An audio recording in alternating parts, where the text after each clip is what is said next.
first time in this room, so yeah, warned about the lights. This is bright. Well, I appreciate everybody being here. We've had just about an incredible week here. We're 6 days, 7 days in. Give you just what we've done here in the last week. It's been a combination, priority being meeting with the guys that are here. When I got here Sunday a week ago, that was what I told the team. That's what we've done. I've got a couple guys left in terms of the entire roster, but I've spent endless amount of time meeting with each guy individually. And a lot of these guys I've known through the recruiting process, and then there's a handful that I didn't. And the ones you know, it's kind of a rekindling. It's the ones you don't know, it takes time. You're trying to build a relationship as quickly as you can. Spend time watching through every single guy. They've played here. You've watched that film. If they didn't, you're watching high school film. That's been the ultimate priority. From there, working on putting a staff together. We're close. Fortunate to be coming from a place where we had elite level coaches, elite level support staff. I brought a handful, gonna bring some more, and then the opportunity to go and hire the absolute best. The way we've approached this hiring process is really, really simple. There's a standard of how we're going to do things here. I spoke about it a week ago today, and that goes with bringing elite people in. And every conversation I've had, it has been literally, man, this person's really good, this person's really great. That's awesome. I want elite. We want elite at every single spot, and that goes from the on the field to the support staff, to the personnel, to the scouting, to the training room, to the nutrition side, to the strength and conditioning side, every single aspect of the program. We've got the resources to go hire the best people in the country, and that's exactly what we've tried to do as we're continuing to fill the staff out. It's going to take a minute to get everything filled. There's a ton of people that are still playing, a ton of people in the playoffs, and you're working through all of that. Again, credit to our administration for giving us the resources to do that part the right way. And then right in the middle of all of that was signing day. And that process was fascinating. Getting here, getting on the phone with all of those kids while trying to do the priority, which is meet with our kids, the priority also being the signing class. And what we did was we tried to go after the very best players, tried to build as fast relationships as possible. It's helped with having some retention in terms of the on-the-field staff to be able to go finish that. There's a couple of guys that were committed to us in the previous place that we knew were big-time players that if this was to happen that we would want. And just so happened to be that a couple of those guys are local as we spent time in this state recruiting really heavily over the last couple of years. It worked out that those guys wanted to be a part of it. We felt like they could help us as we lay a foundation for the future of the program. So really excited about how that finished up. And now we're heading into this 3-week period where we're continuing to build relationships with our guys, getting people in the building that are going to be a part of this staff permanently, and then head into January, full steam ahead, getting out on the road, attacking what's needed through the transfer portal. More importantly than anything else, getting these guys back on campus and starting to build what will be the foundation for the fall. So I'll open up to questions from there. We go Jason, Brian, Hope, JG to start. We'll get through everybody, guys, I promise. Alex Jason Caldwell, Auburn undercover 247. You mentioned transfer portal. How do you approach that now as you go roster retention versus what you're looking for? And any thoughts on maybe some of the directions you might want to head early on? Yeah, Jason. So priority again would be the retention of the guys that you feel like fit, the guys that you feel like can help, and ultimately guys that want to be here. I think we're still a couple of weeks away from truly knowing, man, if there is a match there, I mean, we want this guy here, and he wants to be here. So we're trying to get to that decision as fast as we possibly can to know, and is there a hole there or is there not? We're a couple weeks away from that. the intent for me coming in, and I said this a week ago, is not to run guys out of here, but to make sure that we find the guys that, again, want to be here, we want them here, and that match can happen, then you don't have a hole. It varies with every situation is absolutely different. It's the depth in the room. It's has the young man played or not? Are you retaining them off of potential? Are they wanting to stay off of giving us a chance? Like, each spot is completely different. So to say how we're totally attacking the portal today, I could give you some thoughts that I would probably want to keep private, and that those thoughts will drastically change in the next 3 weeks.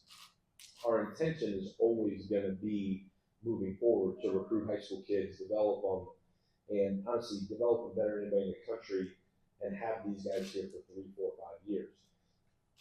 The expectation for me, as well as our fan base, as well as this administration, is to have the very best football team you can this fall as well. So those got to meet in the middle somewhere.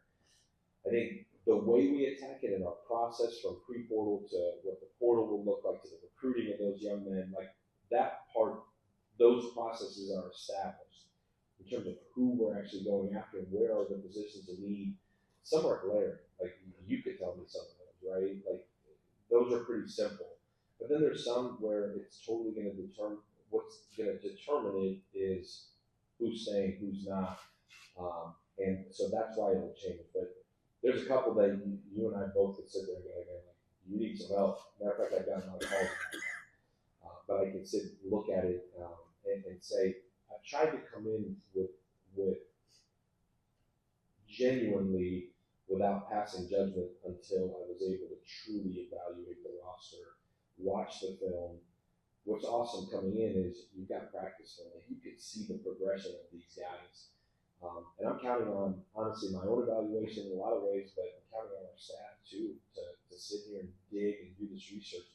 I think this calendar, the way it is right now, although crazy in a lot of ways, is an advantage to a staff coming in, because you do have time before January when it actually opens up. Alex, Brian Matthews on for Rivals. We're talking about roster building, laying foundation. Do you want to go out there recruiting-wise, compete with the top teams SEC and Big Ten for top 10 type classes, and then sort of supplement through the portal, or do you have a different sort of plan with the way you build that roster? Yeah, to me, it starts with the high school guys, and I've said that already. This is a place where you should be able to recruit elite high-level talent, elite high-level people, and develop them all the way through. That expectation is also got to meet the expectation of, in order to be able to do that, you've got to have proof of concept and have something to recruit to. That something to recruit to is Auburn University, the investment that's been made in the facilities and the investment that's been made in personnel here. But on the flip side of that, you want to show proof of concept of what you're going to do from a football side. There's obviously some with me coming from a situation where we could say, man, like, this is what we are offensively. There's proof of concept here defensively with DJ and what he's been able to build and do. And so you're trying to match those two to be able to have proof of concept of us at Auburn University this coming fall.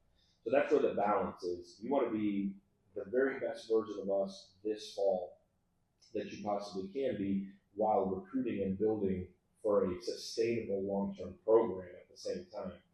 So without sacrificing the long-term piece, we're going to go and recruit through the portal pieces that we feel like we're missing, and guys that could come in and help us. There's going to be some instant impact guys. There's also going to be some young guys that there's relationships from throughout the staff that are somewhere that either minimal contributors or just young guys that maybe contribute a lot, that would kind of fill those slots of some high school spots that we didn't get last Wednesday.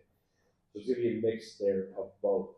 I think ultimately your question of, man, are you guys going to try to get top 10 classes here? Well, man, I would certainly hope that we would go and recruit at the elite of the elite level, whether that quantifies to a top 10 class on Rivals or on 3 or 2% or whatever. man, I would assume those would match. We're going to go get the very best football players that fit what we do, that fit our culture, that can enhance our culture. Whether that equates to a top 10 class or not, I don't know, but we're going to recruit at the highest level you possibly can. So the ultimate expectation would be that within this 250-mile radius, we're going to do everything we can to keep these kids home. We're going to go national in some spots where that we may not be able to get locally here.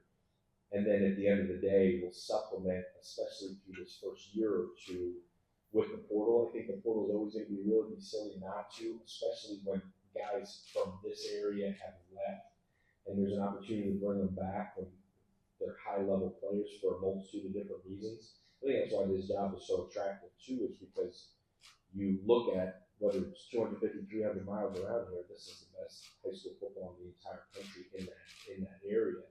So guys will inherently, people come down here and recruit, guys will leave. We want to be a place where they can come back to if they fit what we're doing. But I think long term, you want to recruit high school, develop high school, and supplement with the portal. And I think that would be the perfect formula as we go. Alex Justin is an Auburn sports, talk about maybe some of the conversations, and then you want to go in depth. But what were the conversations like with some of the staff that you had to let go? Like, how does that go, and what's the importance of how do you value loyalty and bringing the guys with you that have been with you at South Florida in that equation? How do you sort of go through the process of keeping and retaining and valuing, I think, the loyalty and bringing those guys that have been with you and building what you got there? Yeah, I think it's a great question. I think it's a balance of both. As you come into a place, inherently, there's two situations you walk into, and it's too deep telling you, but there's situations where guys walk into jobs where there was high level of success and that person had moved on. That's one situation you walk into that you got to evaluate in one way. And then there's situations where you walk into where there wasn't a level of success or the standard wasn't met, and so there's a coaching change. Both are uniquely different. In my lifetime, for whatever reason, I kept walking into the ladder. And so you walk in understanding that there wasn't a level of success, but were there areas that there was success? And those are the first ones you want to look at. And you're like, well, who is in charge of that? And is there valuable people? Because these are like in the media world, if you hire, you fire, you move, and it's just kind of like you just keep people moving along. These are human beings that have families, that have careers. So there's an emotional element to all of it. At least in my mind, you try to treat people and deal with people just like you would want to be treated. I've been on the other side of it too. I think if you coach long enough, you've been on both sides of it. So my intent coming in here was figure out where the areas that are elite or are at a standard that we would want it at. And sit down with those people and really look at why they're doing what they're doing at an elite level, and maybe there's an opportunity to retain and continue to be a part of our staff. We look at areas that weren't successful, and you look at those a little bit differently. I think on the flip of it, there's certain people that have helped you build through your time, whether it's as a coordinator, or as a head coach. It's like, man, I ain't doing this job without that guy. So there's that human element of that as well. And you're trying to mix both. I think ultimately you've got to have a group of men and women that you know will do it the right way at your standard every single day that you do this. And the right way for us is really simple. Like the best things you could possibly do for the young men in your program, you want to be able to keep those people around. They've given us full reign to do whatever we got to do to build it from the ground up. There is some high level people here that have been here that have answers to a lot of questions that I've sat down with and said, man, like, I got to feel you out. I'm not really quick to trust either. And I also understand the magnitude of what this job is. I also understand the magnitude of the expectations here. I also understand that you get one shot at this.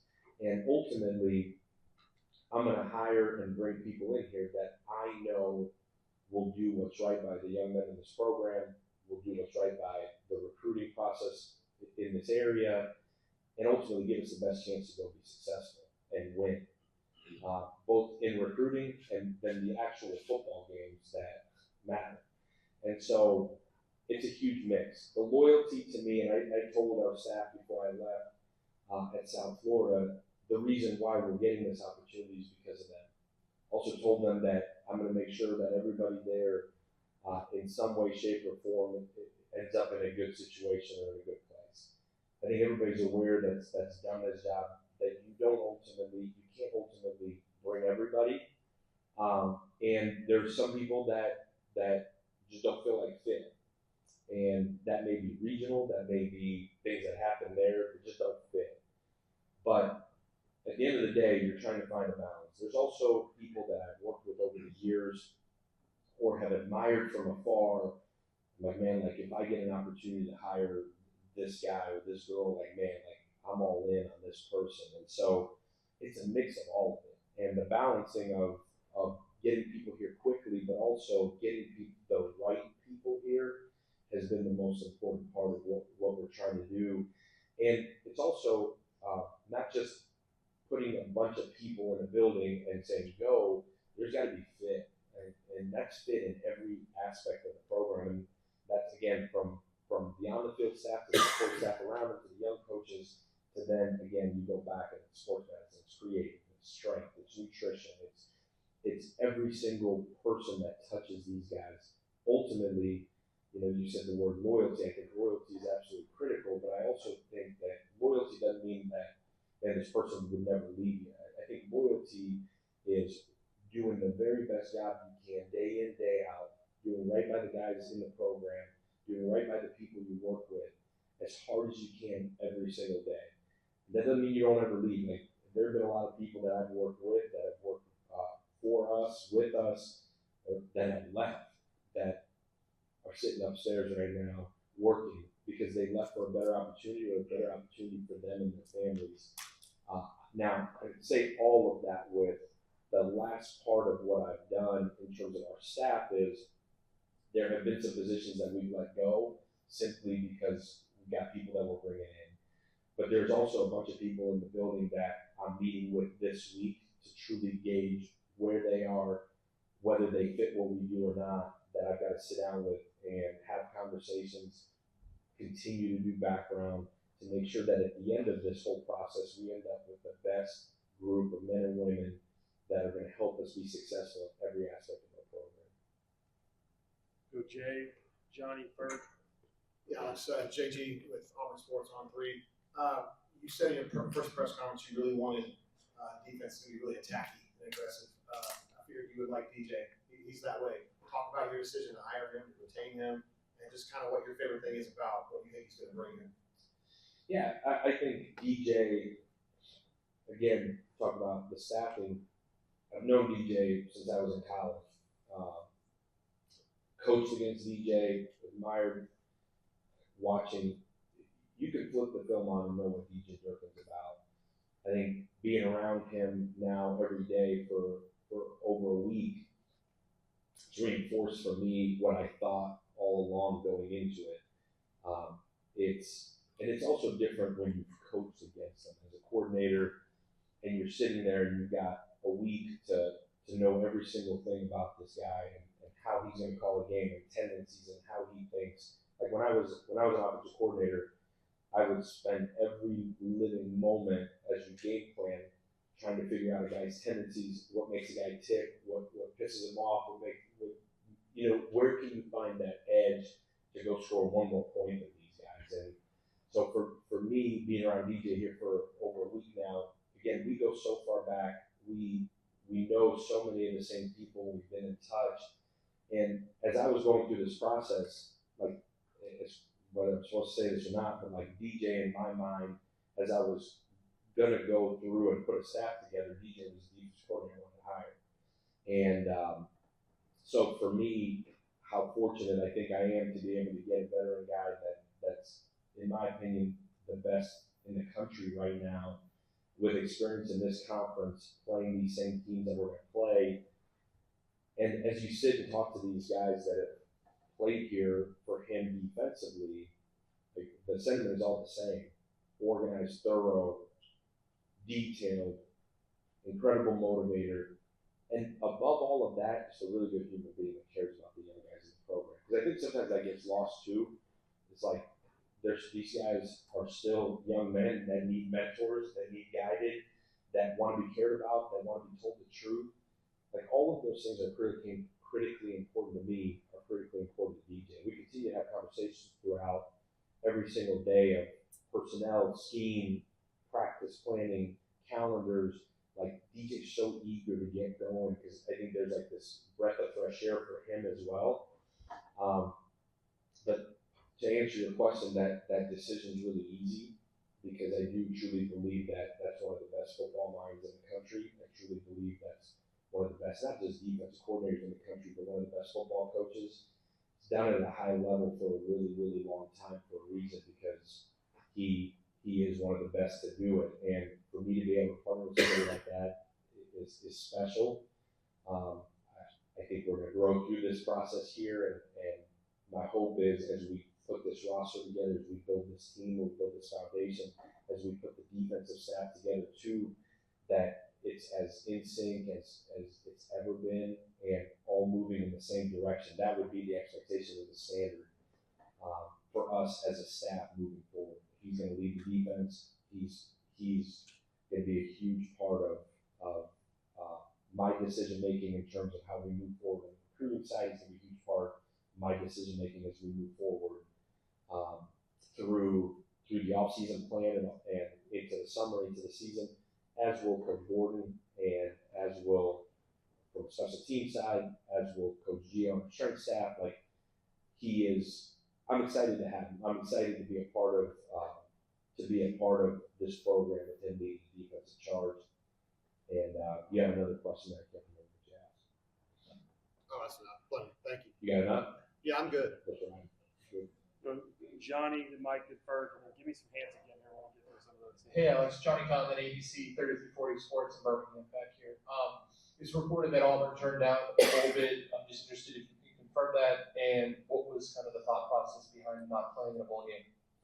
Yeah, Johnny, I think if it all had happened a week ago and our guys were all here, the staff that was previously here was still here intact for the most part, I think that would have been realistic. I think you go through the week, and when that question was posed to us, there's multiple things that go into it. One, there's so much staff turnover that it would be hard to truly be able to put it all together and be competitive to where you have a chance to go win a football game. If you're going to go play a game, you're going to go win a game. I think the other part of it is our guys, there's so many of them that are done with finals, that were able to get out and go home and be with their families for a little while here. Just to be able to get everybody back together, figure out who the heck is going to coach them, how you would actually do that. The timing of it all was just not practical. It just wasn't realistic.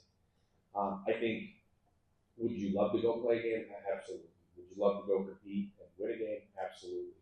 But the timing of it all, just not realistic. And John and I talked about it at length twice, to be able to get the guys back here, to be able to do what we have to do to go field a football team that can go win, with so many conversations happening right now about roster management and all of it combined with, I would tell you about 75% of the guys aren't here.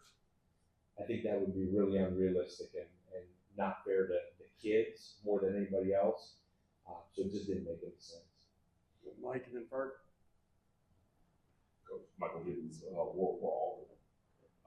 Your AD's office has laid the groundwork for you to have the resources to go out and get players in the portal.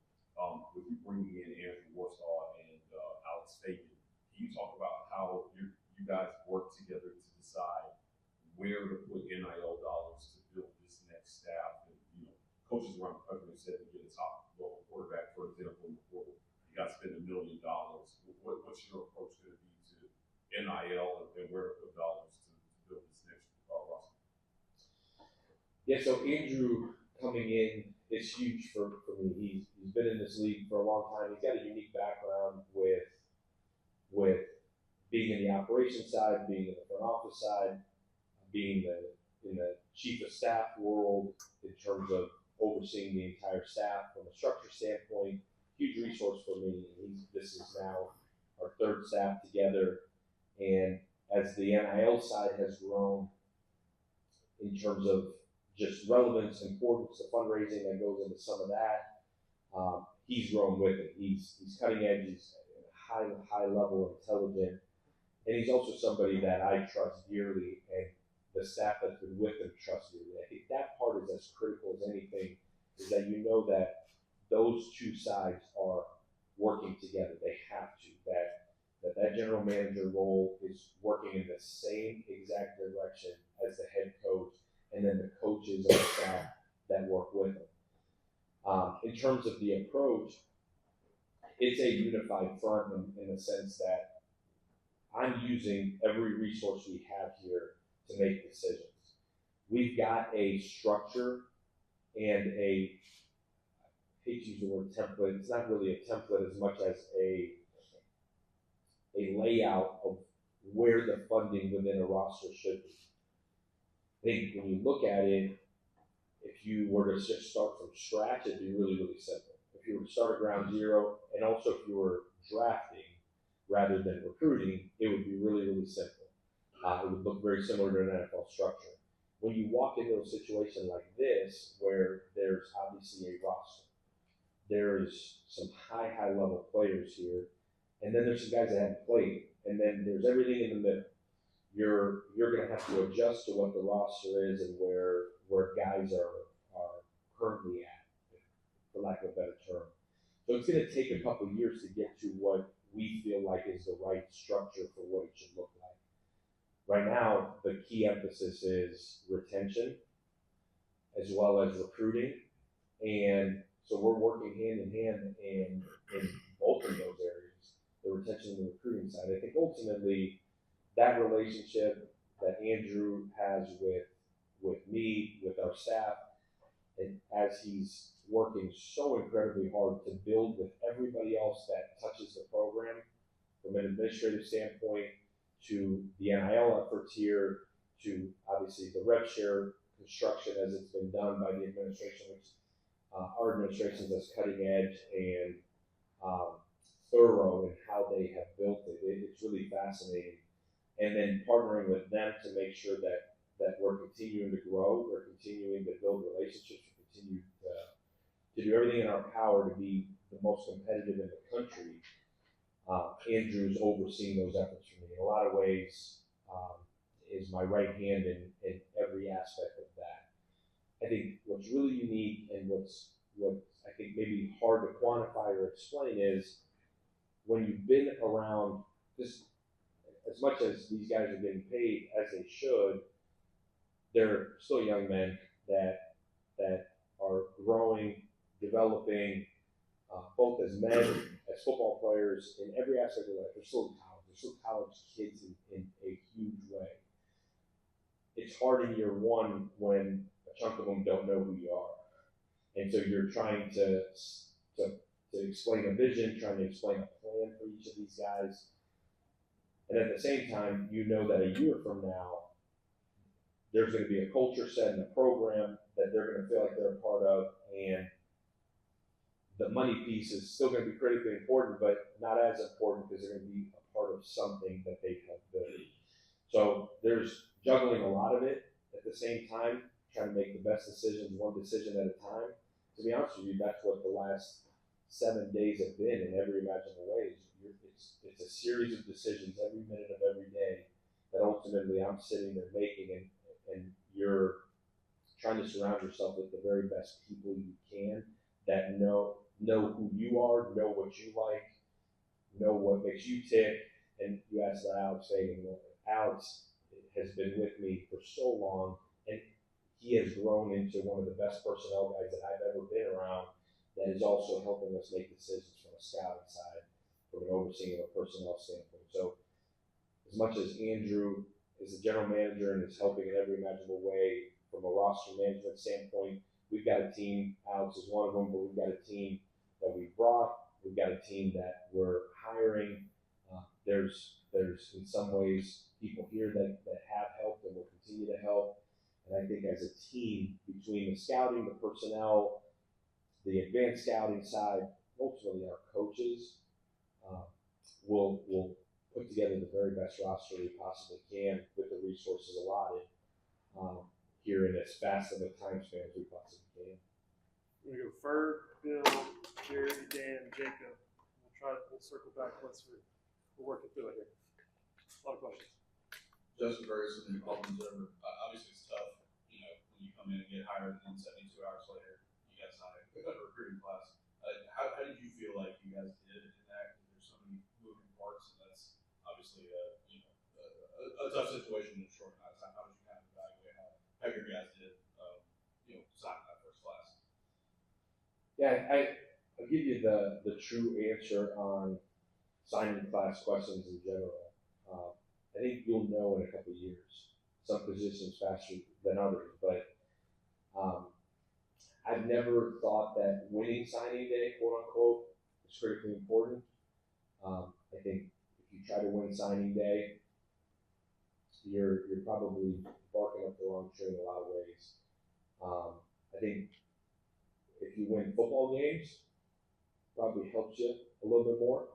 Probably appreciated in a lot of ways, and that's not a cop out. Don't take it this way for what the class was. I think for having 72 hours to piece it together, I think we got high level guys and just as important, high level character to come in here and help us lay a foundation for what this culture is and what it's going to be. There were some guys that we got that I didn't think we could get. There were some guys that we got that, or some guys we didn't get that I really wanted to get. I try not to judge it in any way until at a minimum this fall, to where at least you're like, man, like physically that guy's got the traits, mentally that guy's got the traits. But in reality, especially at this level, where you're playing the best talent in the entire country, I think we evaluate the class at least 24 months from now and see where those guys are at. But the reception was incredible. Every single guy, whether they were committed here or that I reached out to, was receptive, listened. Some guys were just too deep somewhere else. Some guys said, you know what, like I believe in you, and I just wouldn't play for you where you were at before. Just wasn't big enough for me. And now here we go. We're on the biggest stage in the country. So I would tell you, I left really Friday morning. I left feeling like, man, I can't actually believe we got that done. Now let's see what they look like. So positive in every imaginable way. Bill Cameron with The Drive on ESPN 106.7. I understand you're still putting the coaching staff together. But you mentioned Coach Gordon. Can you talk a little bit about him? And is there anybody else that you can officially announce on the staff? Yeah. So Joe Gordon and I have been together. We go back to our Iowa State time. We got there at the same time. There's no substitute for going to battle with guys day in, day out, over and over again. Joel's one of the smartest people I've ever been around. Joel's a much better coach than I am. High level developer of the quarterback and an elite level play caller. Brilliant in every imaginable way. On top of all that is an incredible human, incredible coach. Develops relationships on a very, very real level with guys, and not just a ton of personality when you're in a setting like this, but in a room with the funniest people you could ever imagine. Does a great job leading, very cool, calm demeanor, which I've been known to be the complete opposite. So I need that, and you'll see as on our staff, I found a fine balance of guys that could keep me down and guys that could bring me up. But Joel left a situation 2 years ago that was really, really good from a football side to come with me to South Florida and has helped us build what I guess ended up being the number 2 offense in the country. He's a huge part of that, and one of the best coaches I've been around. So really, really lucky that he decided to come with. I think officially we're still working through the rest of the hires, but I think there'll be a release out tonight with at least the guys that are totally official. But Joel, I don't even know if he's official or not, but Joel's a hell of a ball coach and an incredible dude that from a quarterback development standpoint, the best I've been on. Coach Jerry Humphrey there, AL.com. Your meetings with some of the players, what's some of the things you learned about last year's roster and how they kind of bought into what you're bringing here on? Yeah, really awesome question. I think the thing that that's been, and I don't know if unexpected is the word, more so I get taken aback, is 100% of the guys that I met with, literally every single guy. And the conversations go where they go, there's no script to it at all. But at some point in every conversation, I ask the guys, like, hey, do you like it here? Like, or do you love it? Like, what do you think of this place? Because 100% of them have seen more of Auburn and have experienced Auburn more than I have at this point. And I think the thing that's really, really cool is every single guy that I've met with says, I love Auburn. Not, yeah, it's cool, but I love Auburn. I've never been at a place where 100% of the guys say that. And some guys have had incredible experiences from a football side. Some guys haven't. Some guys have had incredible experiences with certain coaches they've been around, and some guys haven't. That part is inconsistent as you go through it. But the part that's been as consistent as anything, like I'm energized every time those guys say that. Like for real, like it's that cool, man. Like it's real. They all love it, and they all talk about the same things. How the people here have taken them in. Every single one of them talks about what game day's like here. Every single one of them talks about how the student body treats them as they walk around. And my response to all of them is exactly the same, man. Like, can you imagine what the hell it's going to be when we actually win? Like, if it's that good now, like, holy smokes, like, what about when we win? Like, now? And they all kind of look at you like, you can do that for us? Like, I can't, because I'm not very fast. But you can. There you go. There you have it. But in reality, that's the part that's like energizing. As you sit there and you kind of sit you up in your chair every single time. You're like, well, if you love Auburn, then tell me what the hell the problem is.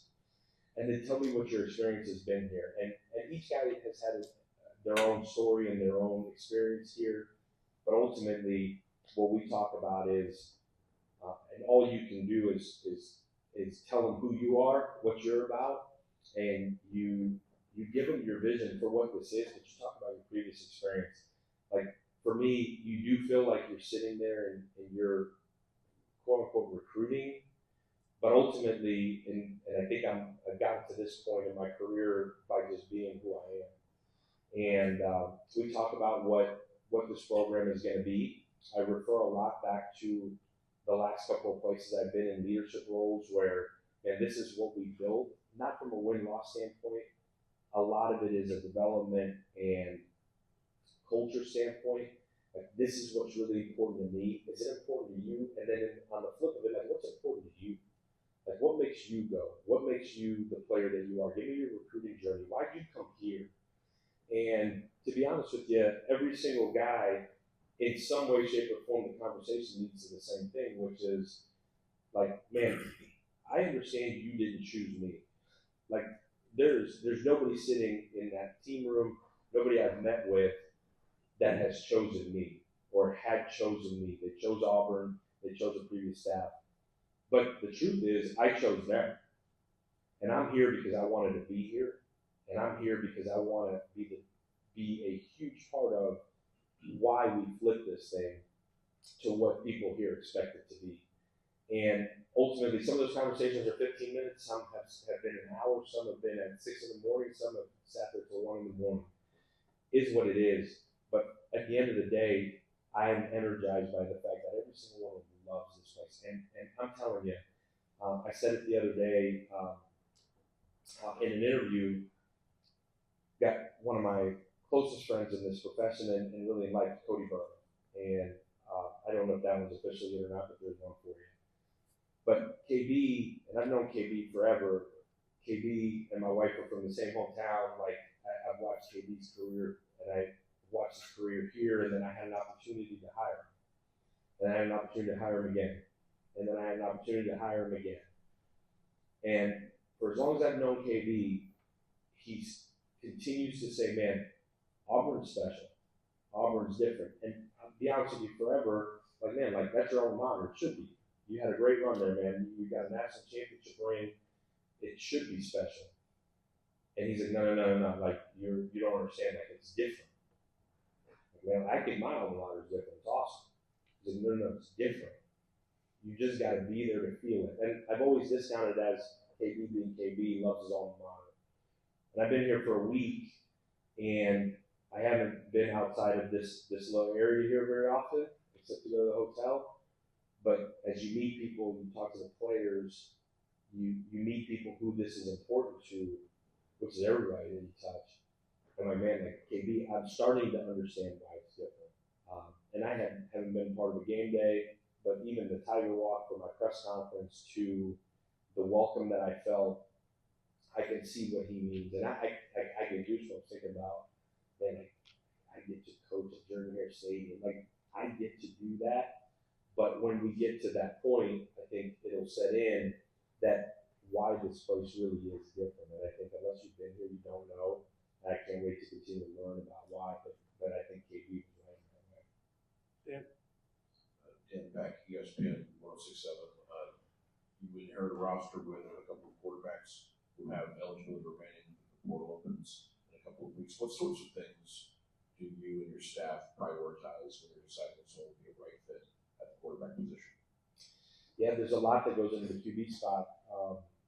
And you're right. We walked into a situation where there's uber talented guys that we've got to continue to work through with them on, man, this is what we want to do offensively. This is how we feel like you fit. And then you want to make sure that you fit them too. I think the biggest thing at that spot is having guys that are high level, intelligent playmakers that have a skill set that you could build an offense around. We have an offensive vision for what we want this to be, but I've said this before, we've evolved every single year based on what the quarterback skill set is and what the personnel around him is. We're still working through every single guy that's here that's still here, in terms of whether they're a fit, whether we're a fit for them. Like, that does take time. You think about quarterback recruiting, most of the time it takes a year, sometimes 2 years to get to a landing spot where the young man and his family feel like they're a fit for what you do. I think I've met with everyone that's here and have really grown to appreciate what each one brings to the table. They all have film, they've all played, and for us, I said this a week ago, my intent is not to blow the room up at all. Quite the opposite. My intent is to have everybody here that wants to be here. Because I think there's individually enough talent and enough potential and in a lot of ways enough production to say, man, like, we can go win at some point with you. The one thing I will say is it's a room full of really, really good dudes that want to get better, want to know what it's going to take. And then when we're done with as fast as we can this get to know phase, like, do we need to bring anybody else in? And the intent for us is to have a 1 and a 2 and a 3 that are as talented as imaginably possible, but also bought into what we're doing, also able to lead, also can functionally do it to give us the opportunity to go win games. Coach Jacob going with ESPN 106.7 and the Auburn Network. You just went in depth on quarterbacks, and we'll step away from that. But you talked about watching film on all the guys in different positions from practice and from games and such. Can you go in depth, or at least tell us what positions you have taken note of that are going to be an advantage to you in terms of recruiting and the guys who are here? Like, what positions stand out to you already with the talent on this roster? Yeah, I mean, pretty obvious to say, man, you watch the defense and there's depth, there is an attitude, there's an effort of guys flying around and making plays, opportunistic plays. There's an intent with what's going on that side of the ball. I probably would rather not get into individual positions on that part of it, but you could tell there's a culture, and there's scheme fits, there's an intent to go get the football back and get people off the field. There's talent all over the place there. They're graduated some guys that are going to get a chance to go play and continue to play as they should, and for hopefully a long time. There's a bunch of young guys that played defensively a year ago, and that's encouraging to see these young guys play on the biggest stage in some critical moments and make a bunch of plays. Some young guys that played that you could tell took their lumps that I'm excited to go to work with this spring. I think you look at offensively, there's a handful of guys up front that have graduated. There is skill at the wideout positions, and then everywhere else you feel like you've got a running back that was uber productive. There's just not much behind it in terms of what you can see on film on game film. And you flip on the practice film and you see a lot of promise. Now we're still going through the process of figuring out, man, what do the numbers truly need to be at each of these spots. There's also guys that are figuring out, I mean, like the truth is, and it's been highly covered, like there's guys trying to figure out, do they want to be a part of this? And some really important guys that are high level players. And so to say, man, this is what we got to go get would be unfair until we get to that point, beginning of January, that you're like, man, like, there's true hold.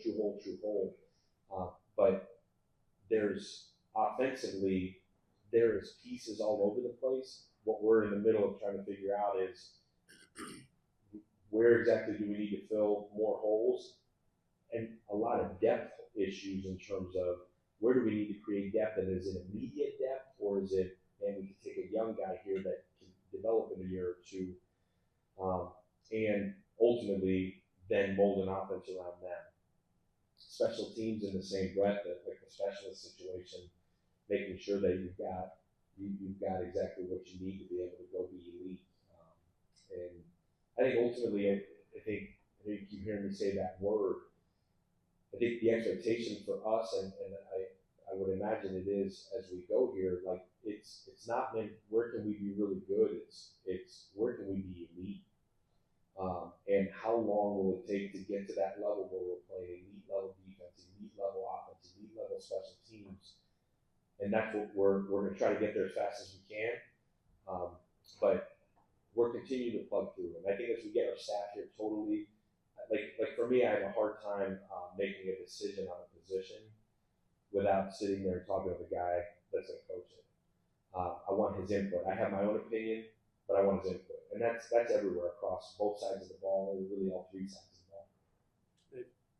Hey, Alex, David came over and undercover. I know you just mentioned you want to get all your coaches in place, and that's not quite done yet, but retaining DJ Durkin on defense, do you think that can help with some of the roster retention on that side of the ball? Obviously, guys toward the end of last season talked so much about DJ and how much they enjoyed playing for him and how much they like playing for him. Do you think that can maybe help your efforts with some of that talent retention?